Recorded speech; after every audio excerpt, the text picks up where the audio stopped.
Hey guys, कैसे हो आप लोग। आशा करता हूँ आप सब अच्छे होगे और आपकी तैयारी भी अच्छी जा रही होगी। आज हम देखते हैं एक सिंपल सा क्वेश्चन। हमें क्वेश्चन दिया हुआ है कि एक एरे दिया हुआ है जिसमें हमें फाइंड करना है एक पेयर, मतलब ऐसे दो एलिमेंट फाइंड करने हैं जिनका sum is equal to the given sum. ना ये क्वेश्चन तो बहुत इजी है, लेकिन हमें इस क्वेश्चन से देखना ये है कि हम अपना थॉट प्रोसेस कैसे डेवलप करें। इंटरव्यू में हम कैसे एक एक ऑप्शन को हटा के उसको ऑप्टिमाइज करके एक नया ऑप्शन प्रेजेंट करें। तो चलिए हम देखते हैं।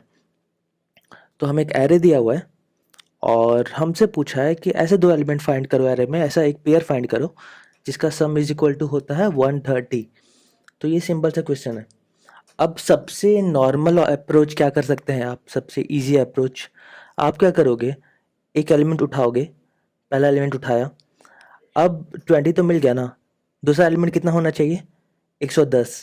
तभी 20 प्लस 110 मिलके 130 होगा। तो पहला एलिमेंट लिया 20, अब हम बाकी एरे में सर्च करेंगे, फाइंड करने का ट्राई करेंगे कि पूरे एरे में 110 कहीं दिख रहा है क्या हमें। तो जो हाईलाइटेड पार्ट है, जो ये सर्कुलर पार्ट है, उस पार्ट में हम सर्च करेंगे कि 110 कहीं मिलता है क्या मुझे। तो ठीक है, हम देखते हैं, सर्च करते हैं। पहले 50 देखा, वो 110 नहीं है। 30 देखा, वो 110 नहीं है।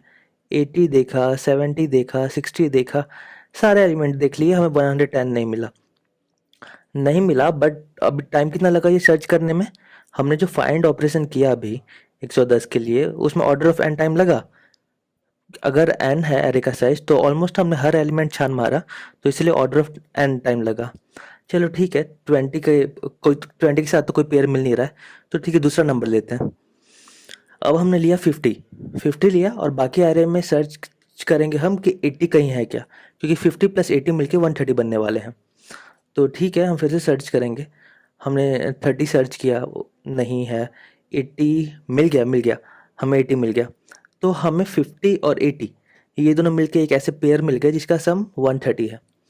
लेकिन अगर हमें यहाँ नहीं मिलता, तो फिर हमें 30, 80, 70, 60 सारा सर्च करना पड़ता। फिर सारे एलिमेंट सर्च कर रहे हैं, तो फिर से ऑर्डर ऑफ एन टाइम लगता हमें।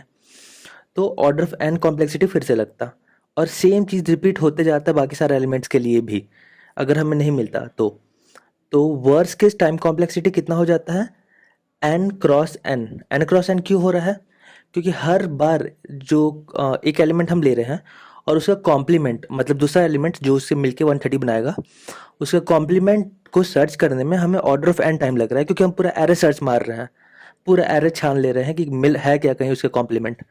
तो एक फाइंड के लिए हमें ऑर्डर ऑफ एन टाइम लग रहा है, और ये चीज़ हम एन टाइम करेंगे। एक एलिमेंट उठाएंगे और उसका कॉम्प्लीमेंट फाइंड करेंगे, नहीं मिला तो फिर दूसरा एलिमेंट उठाएंगे, उसका कॉम्प्लीमेंट फाइंड करेंगे। ऐसे ऐसे हम एन एन एलिमेंट एक एक करके सारे उठाएंगे और उसका कॉम्प्लीमेंट फाइंड करने का ट्राई करेंगे।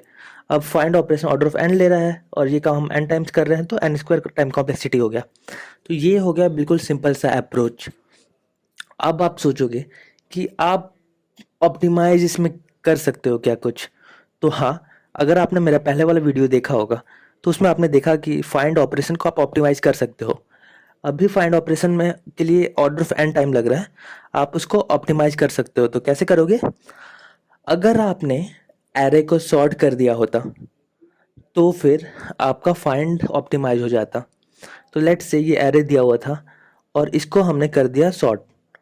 अब हमने जब इस एरे को सॉर्ट किया, तो सारे एलिमेंट सॉर्टेड ऑर्डर में हैं।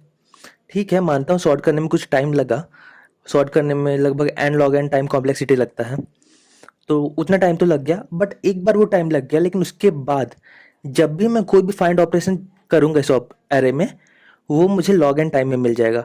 बाइनरी सर्च, बाइनरी सर्च में टाइम कितना लगता है, log N. Log N N से छोटा छोटा होता है। तो एग्जाम्पल लेते हैं, फिर से हम सेम काम करते हैं। हमें 130 चाहिए, तो हमने पहले एक एलिमेंट उठाया 20, और बाकी बचे हुए एरे में हम 110 फाइंड करने का ट्राई करेंगे, 110, ताकि 20 प्लस 110 दोनों मिलके 130 हो जाए।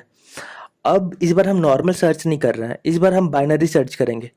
तो बाइनरी सर्च में टाइम ऑर्डर ऑफ एन नहीं लगता है, ऑर्डर ऑफ लॉग एन ही बस लगेगा। तो ठीक है, फाइंड करने का ट्राई किया, नहीं मिला, कोई दिक्कत नहीं है, बट टाइम मुझे लॉग एन ही लगा। तो हम दूसरा एलिमेंट उठाएंगे, हम उठाएंगे 50 अब, और 50 का कॉम्प्लीमेंट 80 फाइंड करने का ट्राई करेंगे। फिर से बाइनरी सर्च करेंगे बाकी एरे में, बाइनरी सर्च करके लेट से हमें 80 मिल गया। तो टाइम कॉम्प्लेक्सिटी कितना लगा इस बार?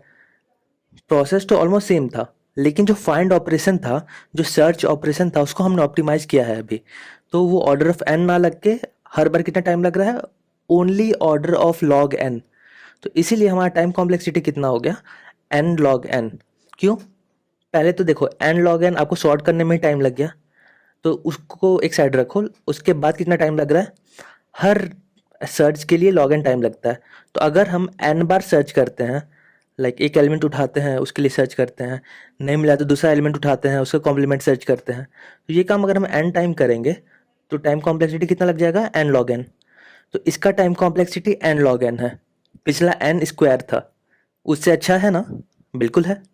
तो एन स्क्वायर से कम होके मुझे N log N time complexity मिला। अब कैसे आप और ऑप्टिमाइज कर सकते हो क्या? सोचो सोचो, बिल्कुल कर सकते हो। अगर आपने मेरा पिछला वीडियो देखा होगा तो आपको पता होगा कि आप हैश मैप यूज़ करके इसे और ऑप्टिमाइज कर सकते हो फाइंड ऑपरेशन को। तो आपने सिंपल क्या किया, आपने सारे एलिमेंट को एक बार ट्रैवर्स किया, ट्रैवर्स करके हैश मैप में स्टोर कर दिया कि कौन सा एलिमेंट कौन से इंडेक्स पे है। अब हैश मैप में सर्च करने का ऑपरेशन ऑर्डर ऑफ 1 में होता है, ये आपको पता होगा। तो अब मेरा जो फाइंड ऑपरेशन है, जो सर्च ऑपरेशन है, वो बहुत तेज होगा। ऑर्डर ऑफ 1 में एक बार में मुझे पता चल जाएगा कि वो एलिमेंट है कि नहीं एरे में। एग्जांपल लेते हैं, 20 हमने लिया, तो 20 का कॉम्प्लीमेंट अब 110 फाइंड करने का ट्राई किया। तो सिंपल हमने हैश मैप में जाके देख लिया 110 है, एक बार में मुझे पता चल गया कि नहीं है ऑर्डर ऑफ 1 टाइम में। तो फिर कोई दिक्कत नहीं है, अगला एलिमेंट लूंगा। मैंने 50 लिया, उसका कॉम्प्लीमेंट 80 फाइंड करने का ट्राई किया, मुझे एक बार में ऑर्डर ऑफ 1 में मिल गया कि हाँ 80 हैश मैप में है। तो अच्छी बात है। अब आप क्या देख रहे हो, टाइम कॉम्प्लेक्सिटी काफ़ी ऑप्टिमाइज हो गया है। हर फाइंड ऑपरेशन मतलब हर सर्च ऑपरेशन बस ऑर्डर ऑफ 1 ले रहा है। तो इसका टाइम कॉम्प्लेक्सिटी कितना हो गया, अगर एन एलिमेंट के लिए आप सर्च करते हो और हर बार ऑर्डर ऑफ 1 लग रहा है, तो maximum time complexity order of N हुआ। 20 के लिए सर्च किया, ऑर्डर ऑफ 1 में मिल गया।